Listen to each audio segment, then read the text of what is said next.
The following is a production of cprundown.com. The views and opinions expressed by the host of this podcast are those of the individual and not of any affiliated companies. Ladies and gentlemen, welcome to the Rundown on Fun, a weekly podcast covering the Cedar Fair Entertainment Company, the amusement industry, and the business of fun.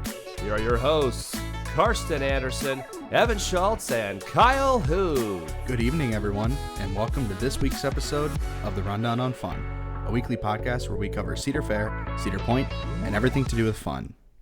And this is a very special episode because a couple hours ago, you two got back from Media Day of the new Boardwalk and Wild Mouse and everything that is involved with that. We sure did. Just a few hours ago, you know. It's I believe the sun's kind of still up, so yeah, you know. Well, it is not here in sunny Orlando. It's finally stopped raining, thank God. But yeah, no, yeah, we were able to attend Cedar Point's Media Day. The park invited us out there to check out everything that's new with the Boardwalk area and check out the Wild Mouse. And if anybody wants to see Evan and I, we got to record our own POV riding the Wild Mouse. We were in the cheese car. You can check that out on our either Facebook page or you can check us out on the YouTube page. I uploaded that. So yeah, a few little shameless plugs right there. Or you know what? Yeah. I just uploaded it for because I was bored and waiting for Evan to reappear since he's been so busy. I put it on Instagram. So yeah. Yeah, and admittedly, I haven't really had a chance to look at any coverage from today. So run me and the listeners through your day from start to finish. Oh, it was a day. It was a day. Yeah. It was an awesome day. So they had us park over the boardwalk right under Gatekeeper and walk down the existing boardwalk outside of the park to the Windseeker entrance. And that's where we were let in at 11 o'clock after walking under the Grand Pavilion, a bit of it, at least the one of the patios from the upstairs that overlooks Lake Erie. You walk underneath that, you pass by Wild Mouse and what I assume will be a nice grassy area, and to Windseeker Gate, where we were let in, given our credentials, and then all the picture taking started. From there, Wild Mouse wasn't quite ready yet, so we just kind of took some pictures, ate some food, looked at all the pretty new signs, paint jobs, checked out the actual Grand Pavilion from the inside, which was jaw-dropping, and we'll get into that. Checked out the brand new bathrooms by Gatekeeper, or brand new renovated bathrooms by Gatekeeper. Yes. Which, I mean, might be my favorite part of all of this, and that's not to understate everything else. And then we did finally get our ride in the cheesy cheese car, a Wild Mouse, before rounding out our day. Yeah. And getting our POV, which was pretty cool. I don't think I've actually had that done for me before. Cool. So I've been to my fair share of Media Days. How did this one work? Did they let you in the park and then it was kind of a free-for-all, like you could do whatever you wanted, or did they like guide you from spot to spot? I was gonna say pretty much they just, as soon as you like walked through the gate and you were all checked in and you got all your credentials and everything, it was pretty much free game. Like I was like, is there gonna be like I was wondering if there was gonna be like opening ceremony. Yeah, like a opening ceremony or something or whatever, like a ribbon cutting, but there was nothing. So I was like, oh, okay, you know, but you know, Evan and I, like there was a bunch of people in line for Wild Mouse, so we just decided to do like a big all the way down to Gatekeeper. So we we walked all the way there. We got to see let's just hit it where like on the head. I will say that the theming and the colors and everything, the music, yes, everything that they put together, you feel like you're in like I feel like I'm in the 1960s. 50s and 60s. Yeah, yes, 50s and 60s. Like the color scheme with all the rides, they're all like teals, colors. Yeah. The high pink colors, the California high pink beach vibes. Yes. And oh my goodness, like I like that, like, because what I was thinking about earlier, and when I was wanting to say is Wicked Twister Midway. Yeah, it was nice. It was good for when it was back in 2002. And I think 2002. But obviously time, it was time to definitely hit this like hardcore. And I want to say Wicked Twister Midway was almost pretty much like one dimensional, where it was like you would go on the midway and you'd walk and you would see like pathways to rides, and that was it. This one is like there's a pathway for like a pathway and a pathway on top of a pathway. Like you can go all kinds of different ways around on that midway now. It's opened up to where you can almost like go over by the beach area if you really wanted to, or there's obviously there's no grass yet because of the lovely rain here in Ohio. So just wait for that a little bit. But then you could also go all the way over there and ride, a ride. And you could also go, like by Planet Snoopy, and you can check that one out, and you can go over to the Grand Pavilion like super easy. Sorry, I've been up since like 6 in the morning. I was gonna say, if you can't tell, Carson's very excited about this. But I'm long-winded, and I've had that stored up. But yes, I'm so excited, and the cool little, like I said, the cool little pathways that have emerged, and it's not just like, okay, go on to midway and walk and figure out where you want to go, to where you can walk down something and just kind of sit. There's a lot of ins and outs and places to be. To kind of jump back to what Kyle asked, so it was a free for all, and they had Wild Mouse open, obviously, and they also had Atomic Scrambler, Matterhorn, and Calypso, and Troika open. And we should say Troika got a surprise paint job to match the area. Nobody said anything about that. It wasn't even changed in the renderings. Like, how cool is that? Yeah. So that it matches the other rides, especially Calypso and Scrambler. But to reiterate what Carson said, it feels like its own like standalone. Obviously, the rides themselves could not be a standalone theme park, but the Boardwalk feels like a theme park within a theme park. Like it does not feel like you're at Cedar Point. Yeah. So I have. It's. Oh, go ahead. I don't know. I was just gonna say it's beautifully done. It's perfectly done. There, like Carson said, there's pathway upon pathway to just kind of weave in and out. It without being in the best way possible. It's set up like a carnival, like because there is pathways everywhere, and you could get in and out of the rides, and there's places to sit, there's places to hang out. I already said that, but obviously everything's permanent and it looks permanent, but just the way that everything is intertwined, but it all meshes really well. The colors work really well. Grand Pavilion's beautiful, and we'll get into Grand Pavilion specifically. Yes. But yeah. Well, let me ask a question here, because I kind of want to guide this conversation to talking about everything else first and then Wild Mouse. So when I first heard this this area got announced. Yes.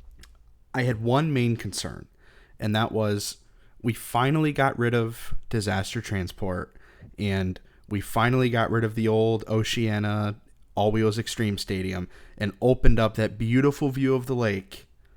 And now we're going to close it right back up with Grand Pavilion. Does it seem like that, or does it fit really well? So it doesn't. And I had that same concern too. But the way, and you'll see this when you all get to check it out, but on the beach side or the lake side of Wild Mouse, it's as open as that view of Lake Erie has been up until Grand Pavilion.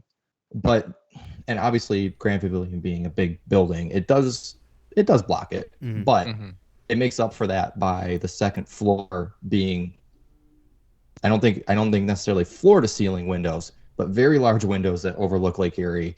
Yep. And obviously that doesn't change the sight line on the path. Yeah.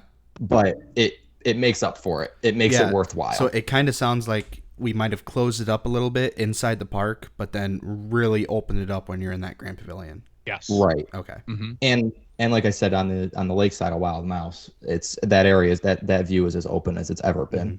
It's Well, it's also, like you're standing in line for a Wicked Twister. I was That's gonna how say the view also is. it's nice that you like, because obviously you could get the really close to the beach when you rode Wicked Twister, because it would go pretty much like on the beach. Well, now when Wicked Twister was gone, there was kind of nothing to go over there.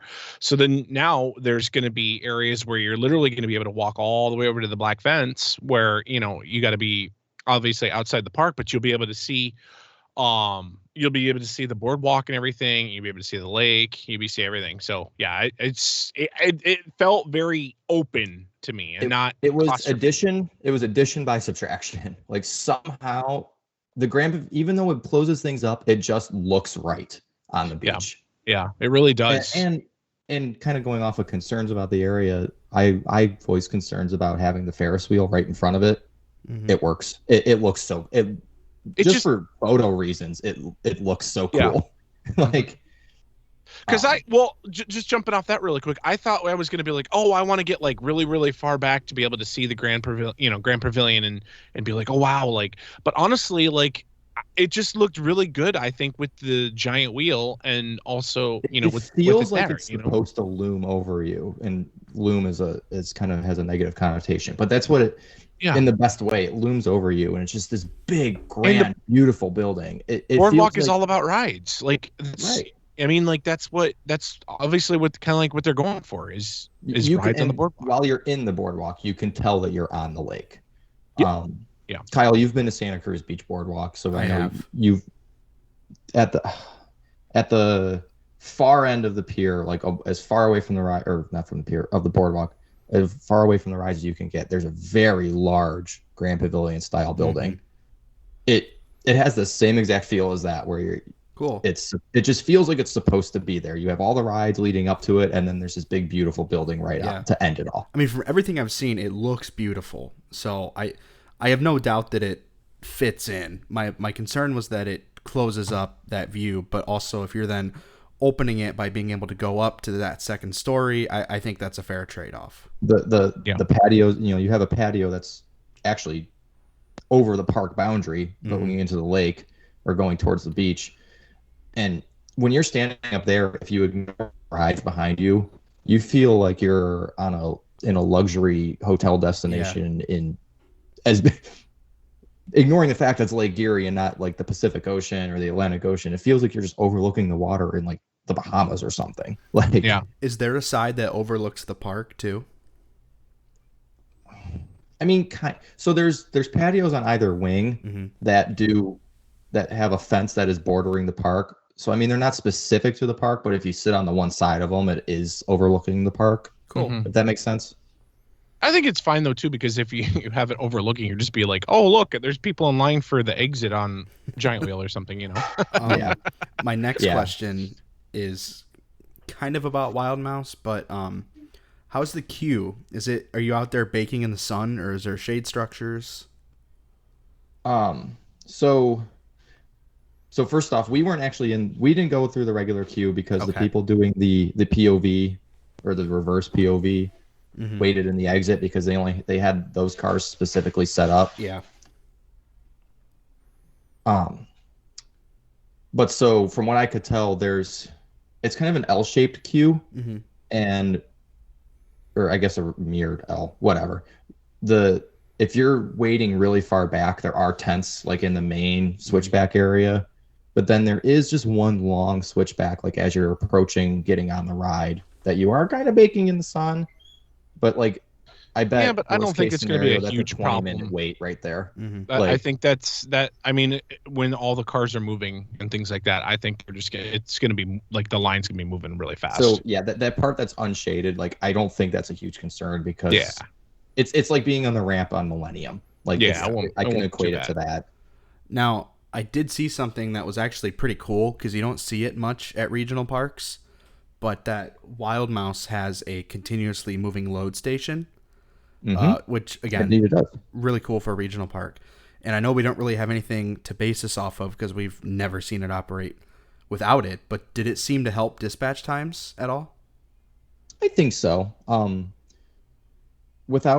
sounding terrible, like it broke down a lot. It's opening day. Well, yeah, obviously when you debut a new ride, there's going to be issues. We didn't really get a chance to see it like just pumping through people. But that being said, when it did get through, 20, 30 cars without breaking down, it did. And again, we weren't in the regular line. We only had 2 cars that we were allowed to sit in for the video, but it did seem like the regular line. It was snappy. I'm good. Just from observation. I mean, and watching the webcams too, and I know Carson, you can attest to this, that watching the webcams and seeing it hum along with 7 cars. I mean, it's these very cars are spaced like 20 seconds away from each other. It's like the freeway on in California. Yeah, it's pretty nuts. It's pretty crazy. Yeah. It's almost like I'll say we should throw out a disclaimer that, obviously it's a new ride and new rides are going to have hiccups. So give the park, I'd say, a few weeks to get them ironed out. And please give the park some time. I mean, all new rides have hiccups and things like that. And also they haven't really been able to test a whole lot just because of this rain for the past week. Holy crap. Yeah.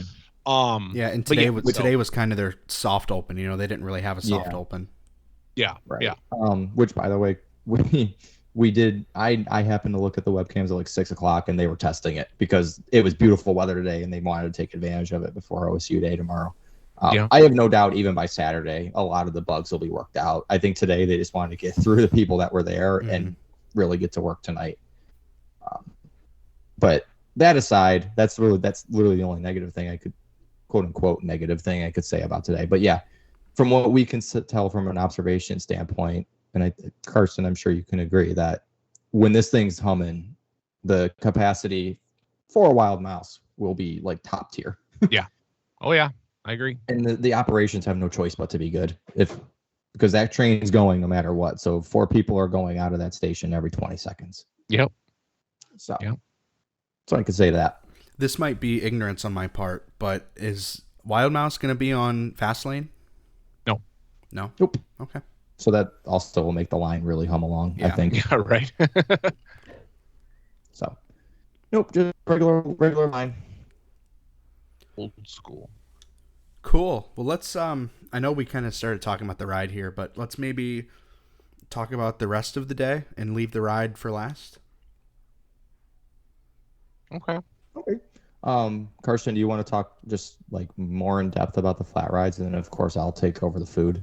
yeah, Mr. Foodie. No, yeah. So we were able to go and see Atomic Scrambler when we walked in, and I was just expecting it to just be, pretty much like Scrambler with the name change of Atomic Scrambler, and no, let's just say there was a ton of new paint. It was amazing new paint. The logo and everything, the ride logo and stuff, was really cool. They also have if you look at the rendering, they had little stars and little things or whatever that would show up or whatever on the queue rails and stuff. And I was like, oh, that's cool. But normally that kind of stuff usually doesn't make it. Yeah. Yeah. And it was actually really cool because a lot of that stuff, it looked made it. There was cool little asteroid stars or something. Sure. Something like that, to show Atomic Scrambler, and they were all over the queue and all over the ride, all over that. So then we walked on a little bit further, and then we were met with Matterhorn, and Matterhorn got all completely repainted. It looks like it got new. It's pretty much the same original lights, but I believe they put some lights on with a flare, I guess you could say, and then they also had let's see, let me think what else. I'm trying to think here. So then they also had so walking around the opposite way. I'm sorry, I'm trying to think this through my head. And then we walked over, and then you could see Troika, and then Troika got a brand new sign as well, where it was they have Troika, and then that was redone. It was a new it used to have a weird thing, and it wasn't as they changed the sign. It was a single thing, and it said the Troika on there, and then obviously the colors were popping. Then we walked, I totally skipped that, so that's what I was trying to think. It was Calypso has their cool little I don't know how you describe this, a half tree. kind of thing, that little half tree on the tower light, and it's not lit up, but it's like on the actual sign and stuff. It's really cool. All their signs have like little things on the top. It's not just like the logo and then whatever. There's like a thing on the top. Yeah, of I don't want each to. ride Yeah. and stuff. I don't want to keep bumping in here, but all of the pictures I did see from our page today, those new the new signs for the recycled rides, they look really slick. I mean, they look They do. amazing. That's Yeah, that. I was gonna say that's what I was telling Evan. I'm like, dude, can I get? I know they sell buttons. I'm like, can we get buttons with these awesome, cool signs? Because I would totally buy. I do really think that was like my sleeper, like best part of the area was the new, it's the ride information sign with the, don't ride with a heart issue or pregnancy or whatever. Yeah. But then with that, it's this awesome logo and theme, and they're really sharp. They're really cool looking. And if you guys are curious on what we're talking about, check out our Facebook page because we got a ton of pictures up there of. And we'll everything. continue to post. Yeah, we're still yeah. But Um, yeah, so you and can Giant Wheel definitely has one of those signs too, even though it's not one of the new rides. right, yeah. Oh, and Troika too, as you said. Yeah. Yep. But you could definitely tell that the sign shop had their hands full, and Mm-hmm. everything adds to it. Like Yeah, it's there's just so many the little things. things, like the little things. For instance, like the trash cans. For instance, it's not just the regular Cedar Point trash can. It's literally got like an old Cedar Point logo with a sun, and then it's got CP on it, and then all of a sudden you just see it there, and it's like a smaller trash can. I think you have to push to open to throw your trash away, but you know what? Why not? It's like everything, like I said, adds to the atmosphere, and Absolutely. and especially I totally forgot about this. Each ride has the soundtrack. So when we went by Matterhorn, there was like a yodely, like something yodely Yeah. soundtrack or something, and then there was like some it felt like 60s kind of theme song with Atomic Scrambler, and then I didn't hear anything. I didn't notice anything with Troika. Calypso Yeah. had music like it's kind of always had. And with that, I wanted to note, so all those rides have their own like auto spiel now with like some, welcome to Atomic Scrambler, blah blah blah blah blah. But it's themed. But yes, that's what I was going for, I guess. Yeah. But then the Wild Mouse, that has an auto spiel, and we only heard a couple of them, but each mouse, because there's Ziggy and Zaggy and Maisie and Larry and Busy. I don't even remember. Dizzy, there's another one. Each have their own bit in the auto spiel. It'll be, oh, I'm Chase. There's one of the names. I'm Chase, and keep all hands, arms, and legs inside the car. And here's Dizzy, and you're gonna spin, you're gonna twerk, whatever. Yeah. Yeah. And it's not the cute. same voice. It's really like there's cute. different voices, which is really a very nice touch. It's like a little nice touch. I liked it. It's exactly that. I don't know. I've never been to Disney in my adult life, but it felt Disney-like to go that that little extra mile that they didn't need to do. They could have just had the typical auto spiel that they have like Power Tower, but they didn't. They didn't do that. And Yeah. that Agreed. makes it that much better. Agreed. So, and then outside of that, moving into the Grand Pavilion, should I talk just the looks? Or should I go right into the food and then we'll talk looks after? Let's do looks first. Get like the impression that it gave, what's on the first floor, what's on the second floor, and then we'll touch menus. So it's re-racking my brain. It really was so impressive that it's like I don't know where to find the word. I don't have the English vocabulary skills to give it the right words to describe it. So you enter through the middle of the pavilion, right smack dab in the middle is all the doors. And it's just, you enter and there's a couple steps up that lead into the main, where you walk right in, and that's where the main entrees are. It's just, as Carson said, like everything's wood, everything's like, it seems like everything is like handcrafted. They have all these beautiful pictures. They have the stained glass from, I believe, from the original Lakeside Pavilion, which is still standing, but obviously the public doesn't really go in there anymore. They brought those out and really cleaned them up, made them shiny, and they're just art pieces on the wall. And then on either side of the where you get your food, the food lines, there's closed in patios that have windows that can open completely to really make it a nice breezeway. And then you go upstairs, and of course everything's beautifully decorated. It feels like Hotel Breakers inside the park. Yeah, Yeah. If you've from been to all the pictures Breakers- I've seen, it has a really deep like Art Deco vibe. You know, like Yes. yeah, Carson, I can't remember if you said this while we were recording or if you said this before we started, but it felt like we were on the Titanic. Like that's the vibe it gave. Yeah, it really did. It really did. Like it was like, okay, I paused and literally was like, oh wow, I'm watching the Titanic, because I'm like, oh where's There's points up on the where's up of the Rose? second- There's points up on the second story where you look out over the water and you don't see anything but water, and it's like I could be on Yeah. a cruise ship. Yeah, you're like, I'm the king of the world. Yeah. Okay, how many people are going to do that over on that I know, second right? story thing that looks Yeah, over? no, it's But I so, agree. I agree. so I was you gonna go say, upstairs. Oh, I'm sorry. Go ahead. oh, I was gonna say, like when going a little more into detail, like obviously like the the wood fixtures and things like that, you can do that. That's pretty easy. But all of the granite that they use, like the actual stone and stuff that seemed to be used in Yes. the flooring, and like the walls were like it just felt like it felt like Hotel Breakers, yes, but it almost felt like a kind of like an upgrade to what Hotel Yeah. Breakers, like even higher up. Like obviously, we're years away after the renovation and things like that, but wow, did they spend a lot of money on just the detail and just going into everything. I now understand why they started construction on this in like June of last year, Yeah. because there was a lot that went into this, and it really came out perfectly. And that's It's just not the first floor.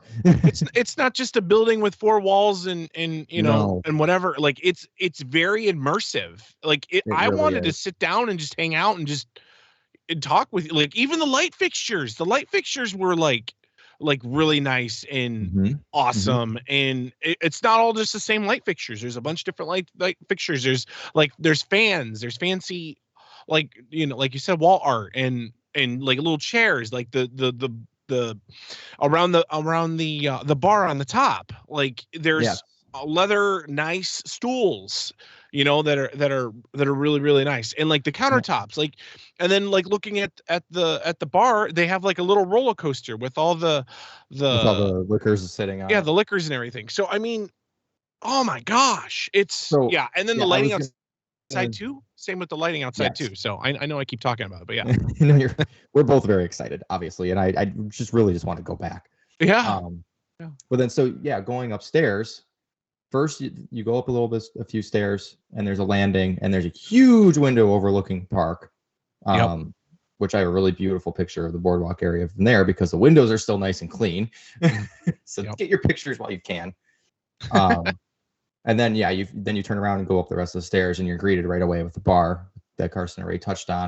And then to the left, there's a little snack stand, which we'll touch on the food there, which that's a little bit bigger than I thought it might be. Yeah. There's more to that. I thought it was gonna be like chips and popcorn, but it's not. Yeah. And then on the left, right, and lakeside of the upstairs, there's fully outdoor patios with nice seats in the sun, and then the thing that I really noticed and just really gives that luxurious Titanic 5-star vibe is on the upstairs. And correct me if I'm wrong, but this is what I understand, is that they have the alcoholic beverage menus at each table. And it seems like you're going to be able to go sit down at a table, and they're going to have some waiters and waitresses coming around and getting your drink orders. So you don't have to go up to the bar, because they have like kiosks set up outside. I would away assume from the so. bar. Yeah. So, and I don't know, like you don't get a sit down bar at an amusement park outside of Disney or Right. Universal. I don't even know if they have that. Like that Oh, they is do. so above and beyond. Like they don't need to do that. They could just Yeah. have a walk up bar up there like everybody else, like Chickies and Pete's and the Melt, but they went that extra, which is really, really, really awesome. And there's a really nice bathroom up there too. From all of the pictures I've seen, it really reminds me of the Chocolatier at Hershey Park. Yes. Yes. I didn't say that today at the park, but as Carson said, that roller coaster bar. Yeah, I was thinking feature, about that. Yeah, definitely Chocolatier, Mm-hmm. which is a really nice place too. And Yeah, for sure. if they took any inspiration from that, they took it in.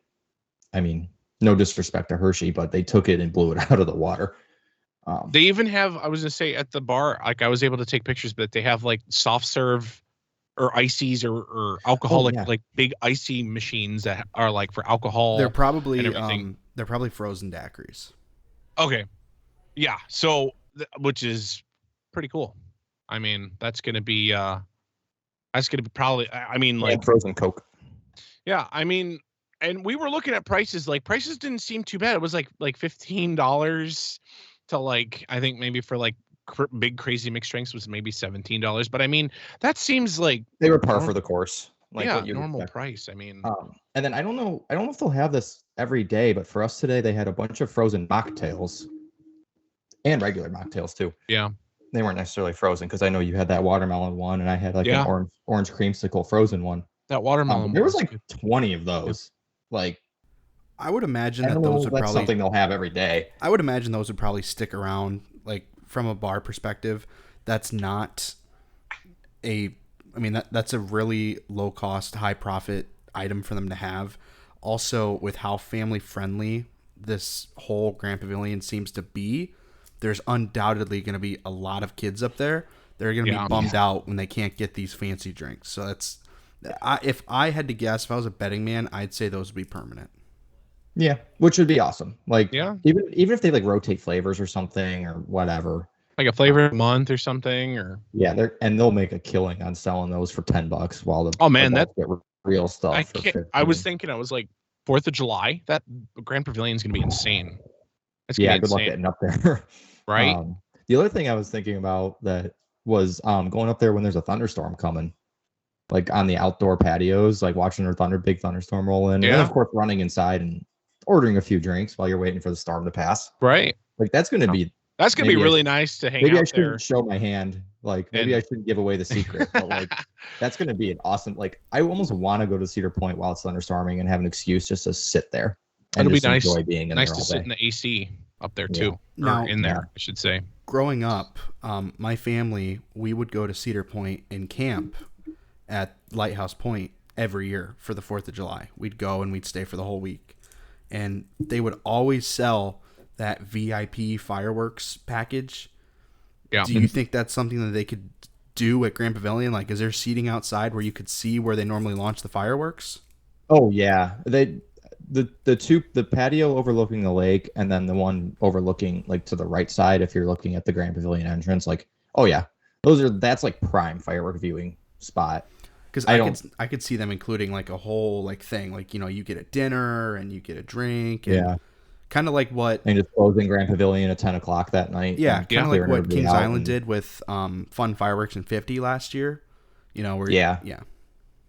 Which they're bringing back something similar, by the way. Yeah, and Just to throw that out there real quick. not to jump off of the only thing we're talking about this week, but one of the episodes that you were in Poland, I talked about doing the fireworks dessert party, and that is something that could go over very well on the 4th of July because they took us up to that. It was like $50 a head, but they took us up to that international restaurant, gave us ice cream, gave us soft drinks, and then dimmed the lights, and we watched the a lot show. of ice cream and desserts.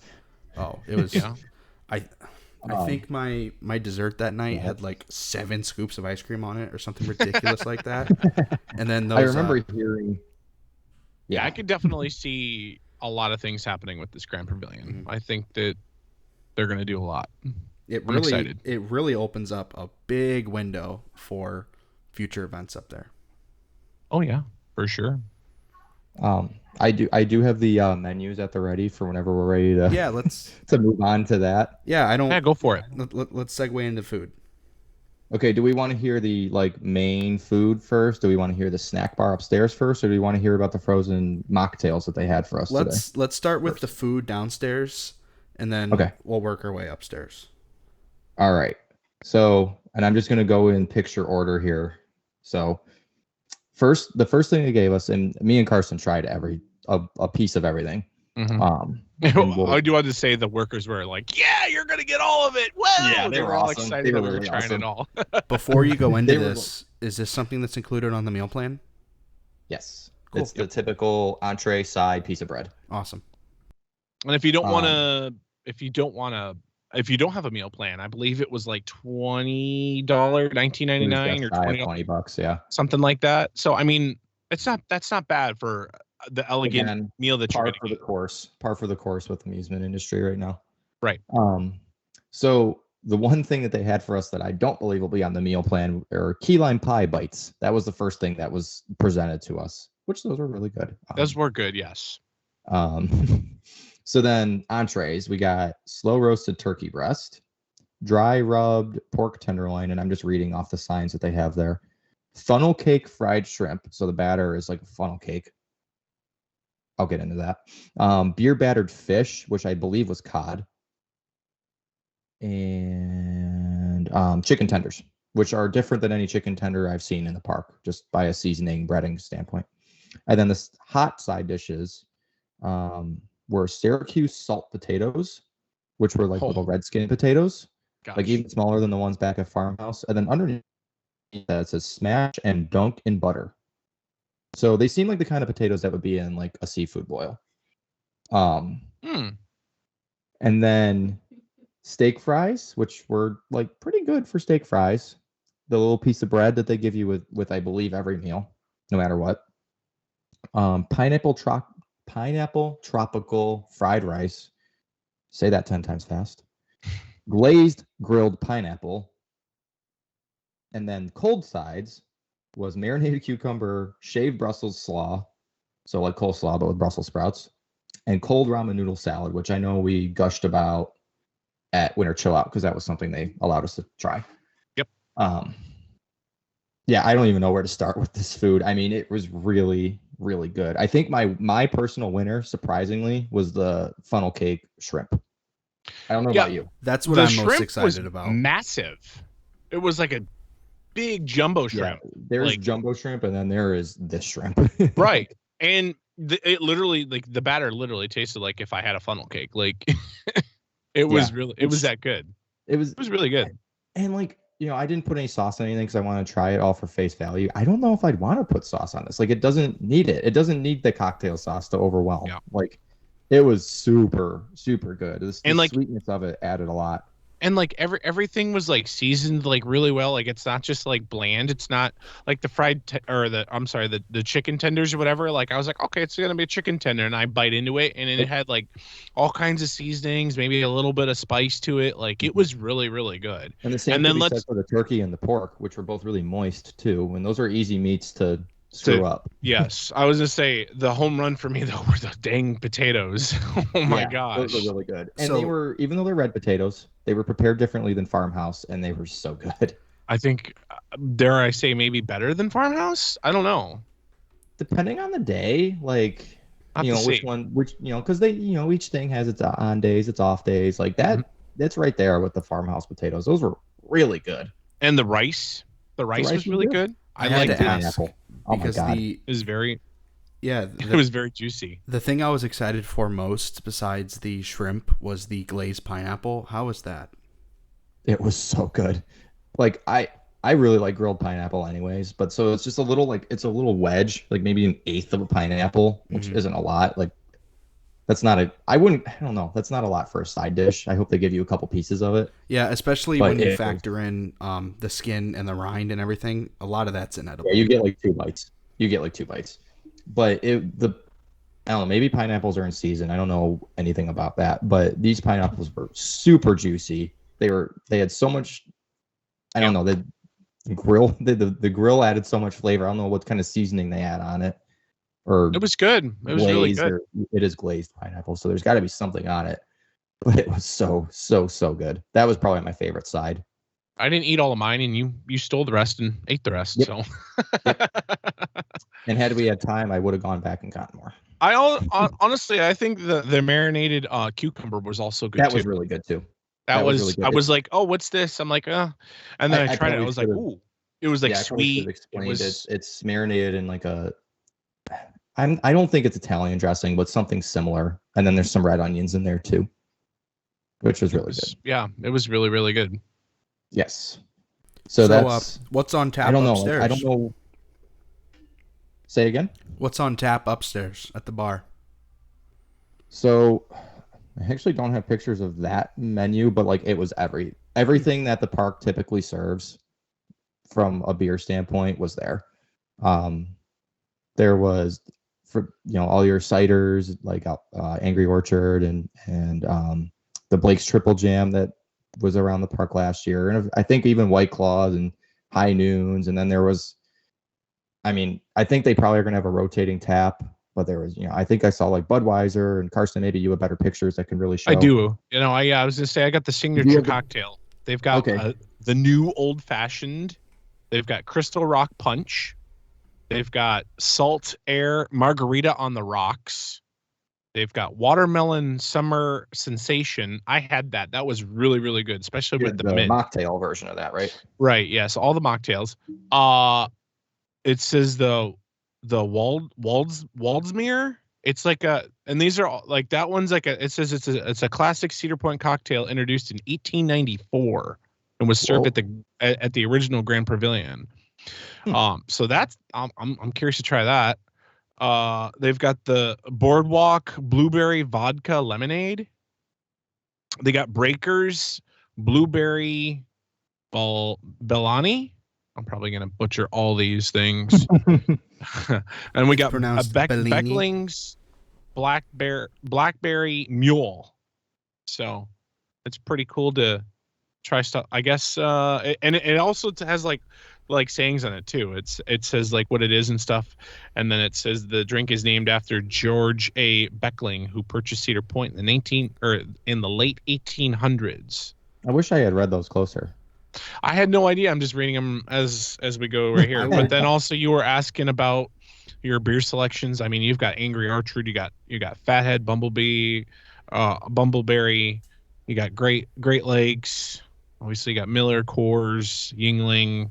Point being, there's a huge selection. Yeah, there's a whole like 2 pages of it. I would like to point out wine too, I believe. I would like to point out the one thing that I'd been secretly hoping for that just never happened.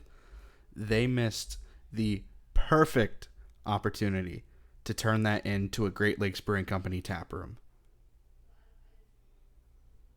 Ooh. Especially being close to Cleveland. Exactly. And they do have the frozen cocktails. They do have the spirit-free option. And if you want to do the spirit-free option for like the kids and everything, and they're served in 25-ounce glasses, served in 25-ounce souvenir glasses. Ooh, that's they nice. are so the spirit is currently right now. Obviously, the prices can change. Price is $17.99 for like a frozen margarita, or if you want it as obviously to have alcohol in it, it's $23.49. But yeah, you got a frozen margarita, you got a frozen sangria, frozen pina colada, frozen daiquiri, frozen watermelon refresher, frozen lemonade, frozen orange refresher, which you have had, Evan, frozen vodka and Sprite, and frozen Coke. So I love how they have frozen vodka and Sprite listed in the frozen spirit-free mocktails. So it's Sprite and cherry. So they got a ton. There's a ton to pick over and to pick, Yes, there really is. So and good then stuff. None of the alcoholic stuff was available today, just those frozen mocktails. And then rolling over to the snack stand. None of this is on the meal plan.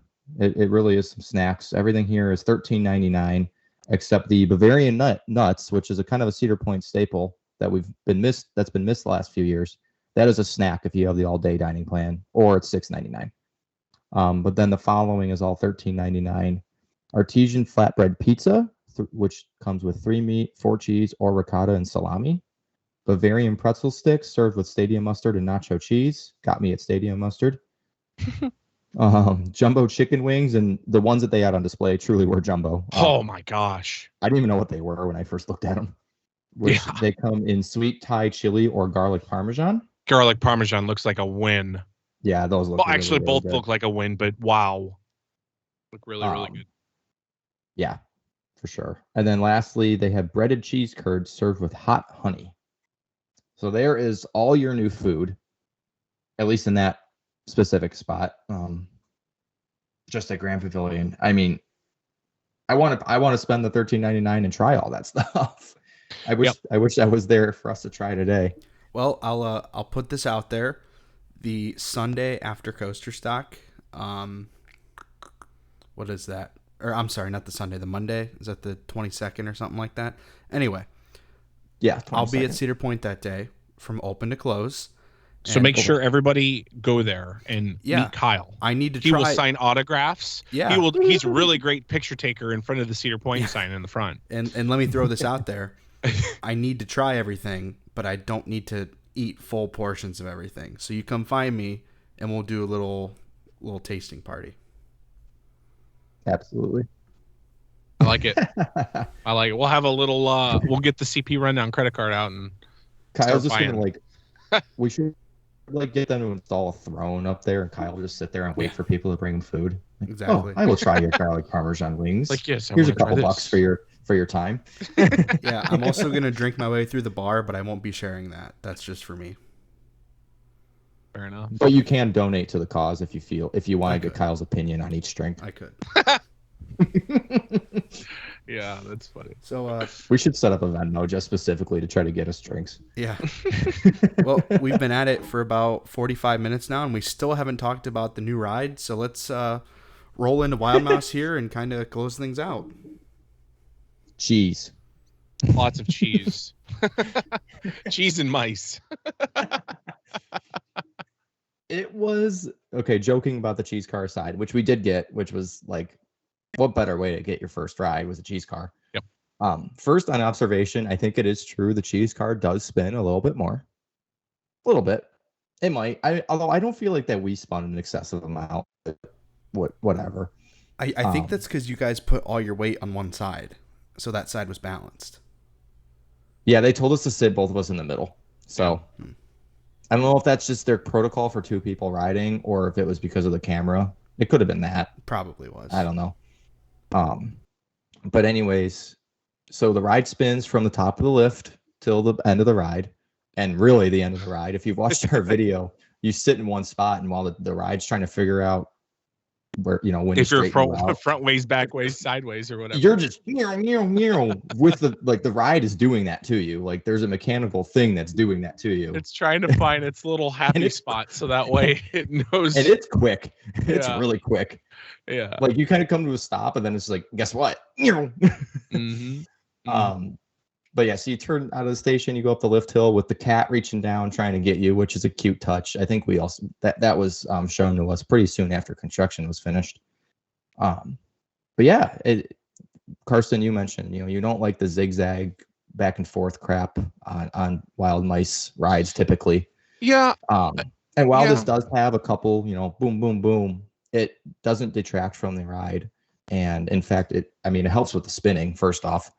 And the whole ride, after that, it really does just feel like a family coaster from a layout standpoint. It's pretty quick. The mid-course brake runs don't do anything. Like you fly right through them, which is cool. And it was warm enough today where, warmer weather shouldn't make them, we should turn the brakes on. Like it seemed like it was going to be running. It was running how it's going to be running. Yeah. It was smooth. It didn't jerk me around like a lot of spinning coasters do or Wild Mouse coasters do. You didn't get that like whiplash effect. Mm-hmm. They're a lot of Wild Mouse rides. They don't track really well. There's kind of like potholes and weird shimmies and shakes. It was really smooth. It spun a lot, but it comfortable a lot. And it was a little shorter, but not too bad. And we were laughing at the end of the ride, and I think that's what they're going for. And families are going to love it. Yeah, no, I agree 100%. And I would say that the ride, it kind of blew my expectations out of the water just because I was like, it's a Wild Mouse, it's going to be kind of like the same thing, whatever. But it's got a lot more like punch to it, and it gets a lot more, it's aggressive, but it's like aggressive in a good way. Like it's like not aggressive to the point where a little kid isn't going to like it. Right. Oh, and the cars are super comfortable. I think we touched on this at Winter Chill Out when we got to sit in the cheese car. But they have a really nice, comfy lap bar, and there's a lot of leg room, and they're easy to get in and out of because they have a little handle to help you get in and out. It's a nice, easy spot to hold on.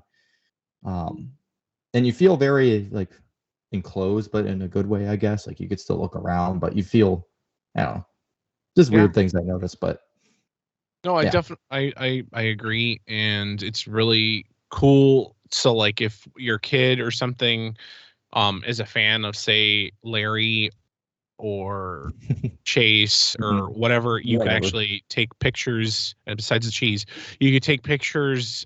They have like all of the mouse characters lined up like right before you walk into the queue area, and you can take like a selfie, little and mug shots like of that. each one of them. Yeah, I was kind of like, me and you were talking. We're like, it's kind of interesting. Like, I don't think I've ever heard a wild mouse to have their car names named like actual names. Yeah. And again, and then extra also, mile that didn't need to be done. Yeah, They could have just a bunch of weird little rat-looking Well, yeah, I'm going to say it, rat-looking characters. Yeah. Because a lot of parks do that don't have names, and there's but kind it's of colorful. cool that they and gave it like the extra mile, and they gave it the extra They gave it personality. Mm-hmm. Everybody's gonna have their favorite car, whether it's a cheese car or Larry, or because he looks like he's high or whatever. I think he's tired. Well, doing all that spinning. But, yeah, he's tired. He's probably tired of chasing the cheese. He's just like, guys. That's right. I'm sure. Guys, I'm Larry, and I'm just. Can we just get over this? Can we just please get the cheese? And he's a little chubby guy, I believe those mug shots are actually at the exit of the ride, like the exit pathway. So you get off the ride, and you're like, oh, we got to ride in Ziggy. So let's go take a picture in front of Ziggy. Yep. Yeah, and then you'll also be able to take a picture, obviously, in front of the boardwalk sign. And then we didn't even hit on this really quick. That's kind of how we're going to wrap it up. I think it's a good. I was going to say we didn't even hit on this, but there's a bunch of Midway entertainment with like some of the Midway, the live. They have some live that comes through, and they are doing like some kind of like skits, I guess you could say, and like doing jumps and just like playing drums and just giving you something to, I guess, look at and to entertain you on there. And then also something that Cedar Point did way back when. I would assume so. And then also they had like, it was really cool, like in the Grand Pavilion, and also all of those the actors, I guess you could say, they are performers. There we go. Performers. They were also in like really cool like 60s uniform kind of thing. So like the uniforms and things like that. So again, little attention to detail goes a long way, especially with me. So the smaller the detail, the better. So that's I think I didn't realize this was a hole that the park had, but it filled a giant hole that the park had in their just, I'm not going to say ride lineup because it's all the same rides except Wild Mouse. Yeah. But even Wild Mouse has a nice spot in the coaster collection. Oh, yeah. But it'll be just the immersive themed area that we're seeing. And we talked about it with Adam from Zamperla, the maker of Wild Mouse. The themed immersive areas that are going into these Cedar Fair parks like Adventureport and Aeronautical Landing. And we can talk about this now. The new one at, I don't even remember the name of it, but California's Great America, all these new immersive areas that I feel like now that there's something that Cedar Fair is rolling out, that's a hole that each park has and that needs to be filled. Yeah. And now for me personally, the only hole that the park has is a log flume. I want a log flume. Yeah.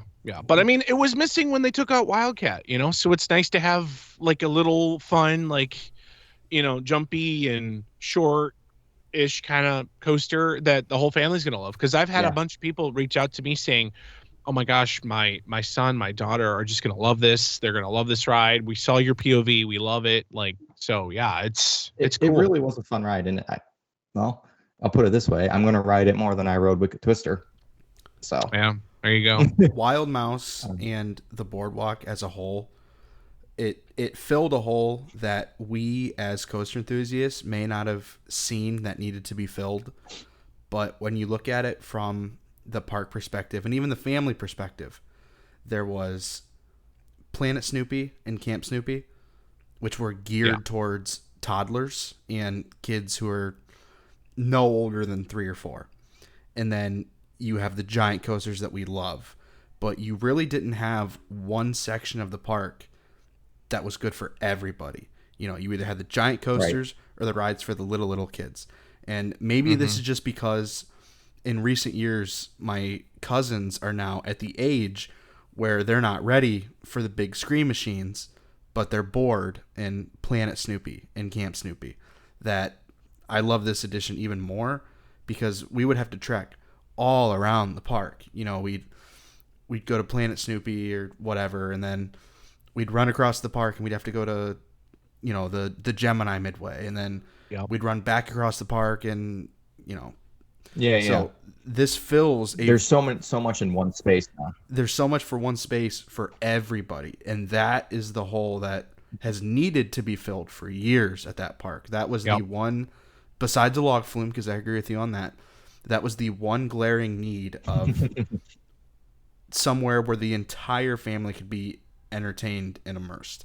And Forbidden Frontier kind of touched on that. It gave us a little taste, but it didn't go over as well as we were all hoping. But I'm really glad to see that instead of being scared by that edition and seeing how it didn't work, they doubled down and just learned from their mistakes and made one that was even better. So I'm, obviously I haven't seen it yet, and I won't see it until I'm in town for Coaster Stock. But I mean, this seems like an absolute win from every single perspective that I've seen so far. Yep. Agreed. Absolutely. I couldn't agree more. It's I think I've said it like 20 times. It's just perfect. Like I don't know how else to explain it. It's just so nice. It's a theme park within a theme park. And I don't know, not like when you're at Cedar Point, you're wanting to go to a different place, but it really does take it to another level. Mm-hmm. Yeah, but at the same note, an area like that in the park can really revitalize you, like right in the middle of the day. It's hot, it's crowded. You go to Grand Pavilion, you have a good meal. Maybe the adults get a drink, so the kid get a fun drink. You go out, you do Wild Mouse, you ride the other little flat rides, and you're just rejuvenated. You got through that really hot and muggy part of the day. The sun's going down, it's getting cooler out. You're ready for the night. I mean, having an option like that and having experiences like that can very well make or break your day at the park. Yeah. This is exactly that. I mean, and I was just thinking too, even not even necessarily riding anything there, but just going upstairs to the Grand Pavilion and getting a drink, or sitting out and enjoying the lake breeze on a hot summer day. Like exactly that. It's like a nice rejuvenation spot. And then, when you then, like you said, sun goes down, we enjoyed this area. Let's go back out into the park and really get back to it with the coasters. But it's a really great spot just to sit and chill out. Mm-hmm. That's why I love the brew house at Kings Island so much.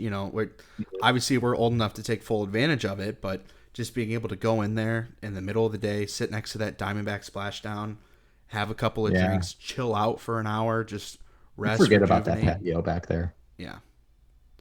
It's super nice. It is. Yeah, it's awesome. Mm-hmm. I cannot wait to see this edition for myself in person. Mm-hmm. I think it's going to be a lot of fun, especially because I will be going to the park with my little cousins who are just going to absolutely eat this up.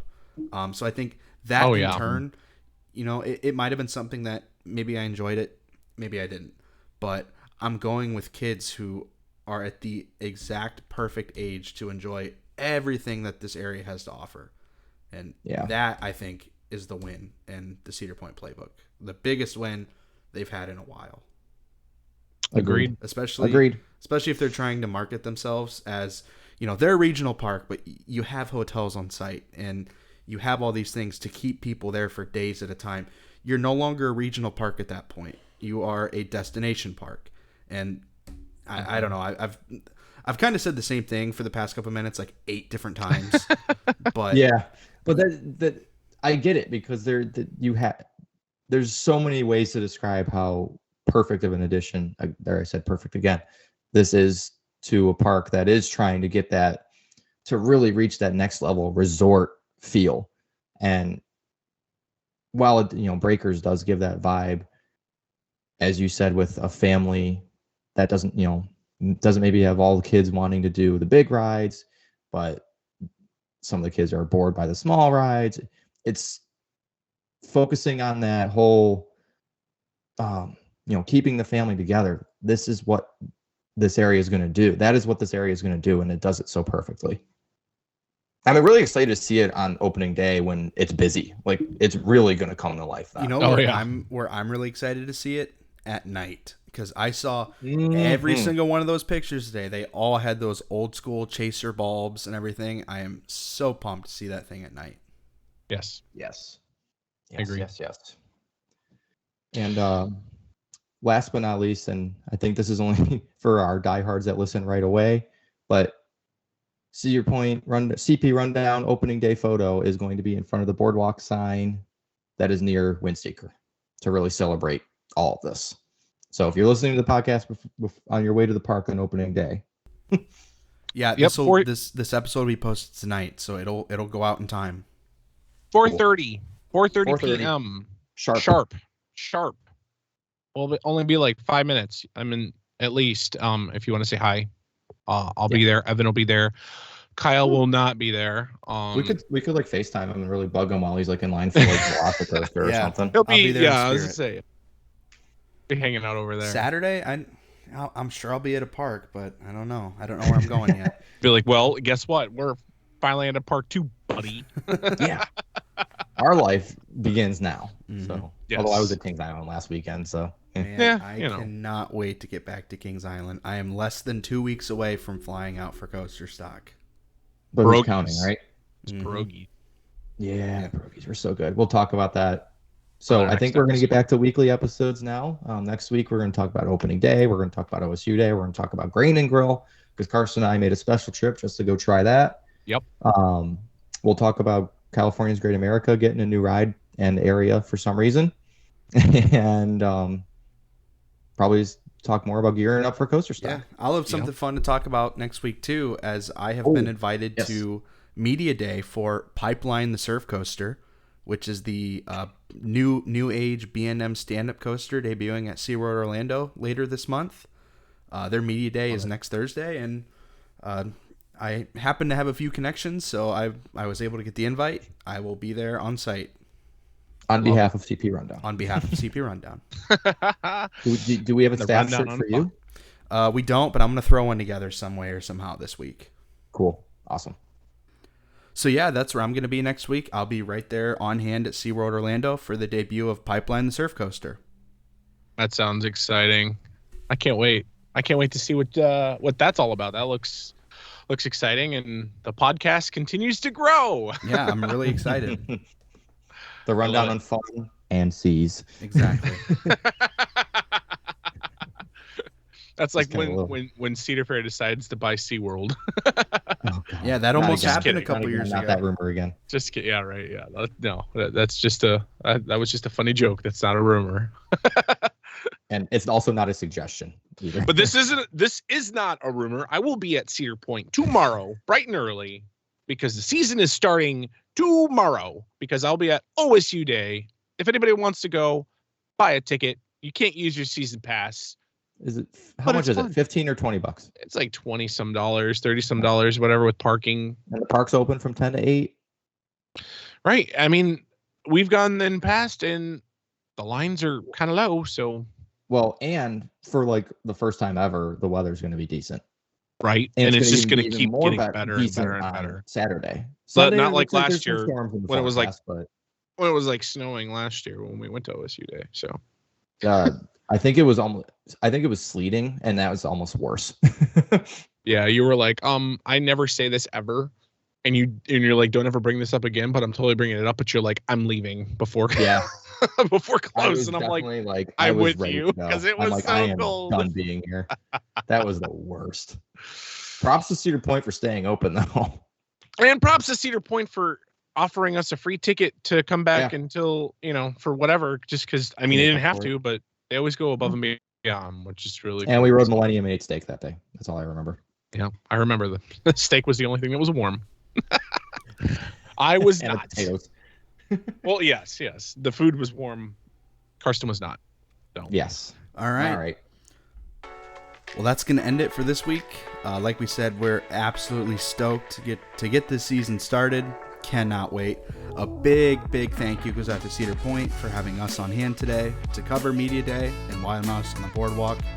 Cannot say enough great things about that. But yeah, we'll be back next week with all of our news. That's all I got. It's finally here. Opening day. Let's go. Finally. Absolutely. All right. All right, Justin. Let's get it going. Not quite yet. Thank you for listening, everybody. Take it away, Justin. Thank you for listening to the Rundown on Fun. Be sure to follow us on social media to stay up to date on all things Cedar Fair. As always, be kind to your ride operators, and we will see you on the Midway. Good night.